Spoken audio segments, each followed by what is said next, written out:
إن الداهية في مخيلتكم هي مجرد أسطورة بتتنقل سيرتها على ألسنة الناس على مدار السنين، وبنسمع عنها حكايات.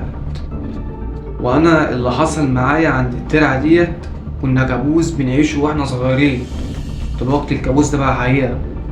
ولذلك اللي أنا جاي أحكيهولك النهاردة هيغير نظرتك تماما عن إن الداهية. طيب، السهرة اللي أنا جاي أحكيها لك النهاردة ديت هتبقى سهرة تقيلة أوي، وعايزك كده تجهز لي مشروبك وتلبس سماعتك ونقول إيه، يلا بينا على القصة.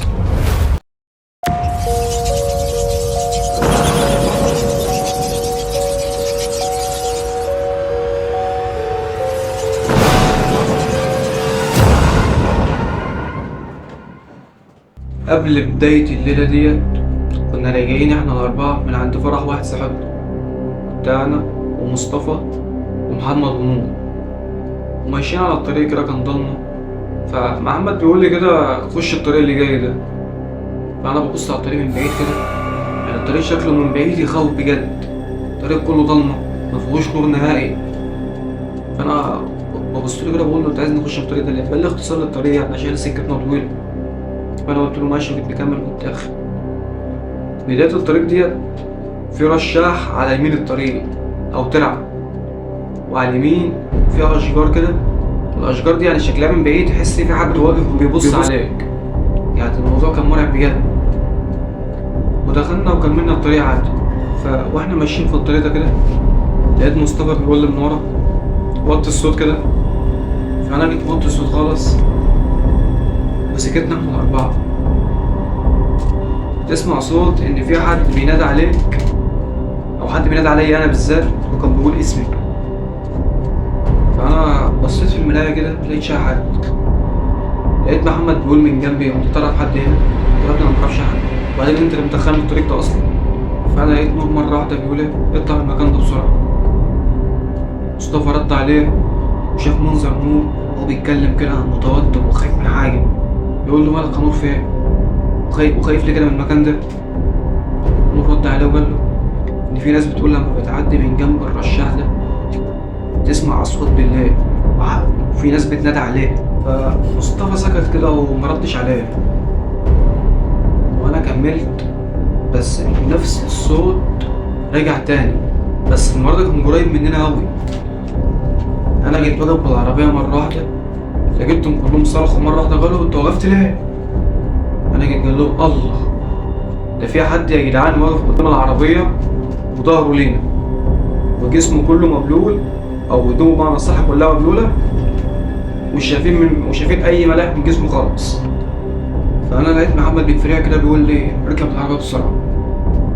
أول محمد ما جالي الكلمة ديت الشخص ده جه لافف علينا، شفنا منظر وشه اللي هو كله أبيض وعينيه سودا. فلقيت نور بيقول لي كده وهو في ريحي اركب العربية بسرعة. صوته متوتر والواد مرعوب من حاجة، وأنا مش فاهم أصلا إيه اللي بيحصل. أنا بشغل العربية وبأقصى سرعتي ومعدي من فريقها. مرة واحدة تسمع صوت إن في شخص خامس قاعد معانا في العربية ويقول لنا إيه هستناكم. سكتنا كلنا ولا حد فينا اتكلم، وطلعنا من الطريق ده بأقصى سرعتنا. أنا ببص لمحمد كده وبقول له انزل أنا أسمع كلامك في حاجة تانية. كل واحد دخل بيته رجعنا تاني زي ما كنا. فتاني يوم وأنا بحاول أنسى اللي حصل معايا، بس الليل لما حل عليا كل حاجة اتغيرت 180 درجة.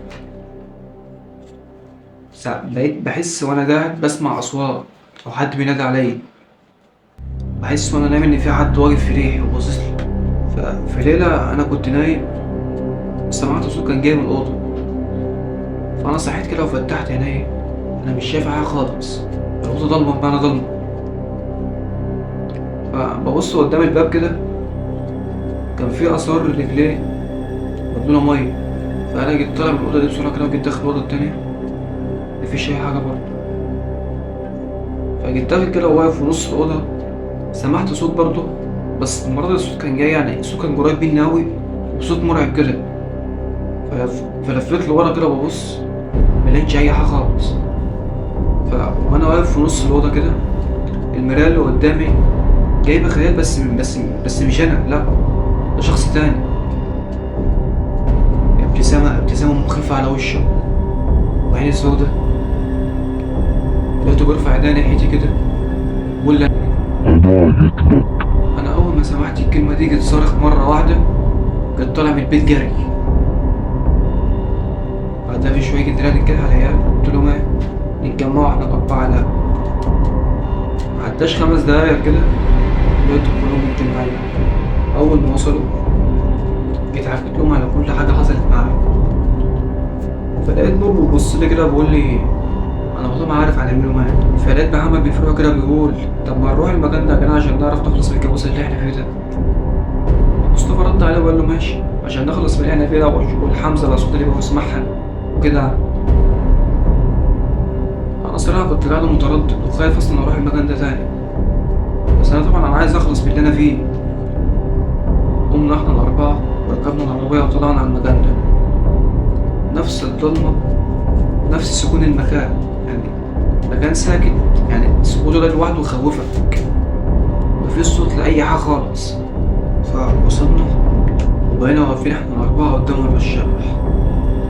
لقيت نور من فريحي بيقول ايه، أي صوت يا جدعان، محدش يرد على أي حاجة خالص. الصوت راجع تاني بيقول ايه، أنا جيت لكم. أنا طبعا سكت ما اتكلمتش خالص.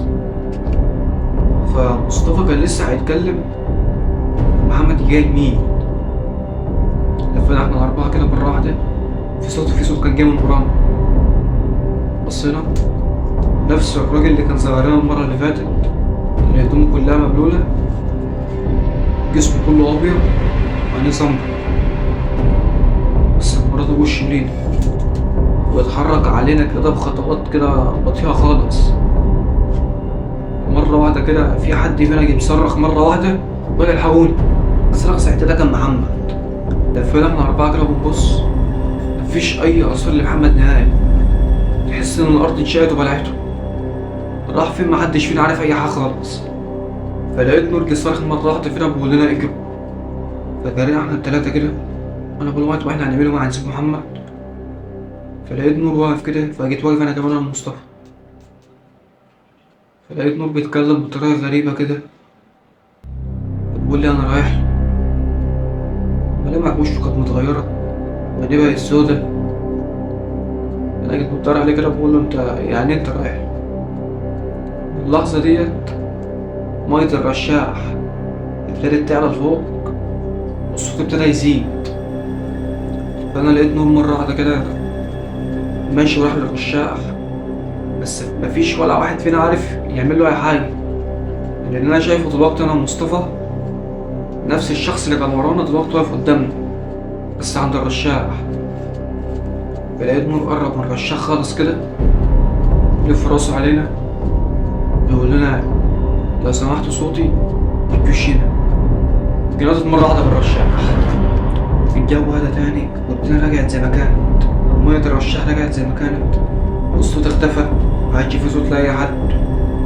فلقيت مصطفى بن فريحي بيقول لي اجري، واحد بيصرخ فيا.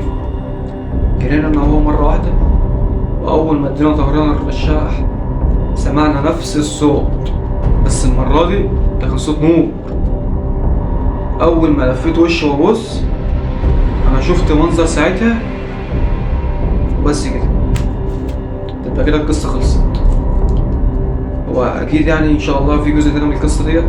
أهم حاجة بس متنساش اللايك بتاعك والاشتراك وفعل زر الجرس، يعني نستنى الجزء التاني إن شاء الله يعني دمرنا بعض. سلام.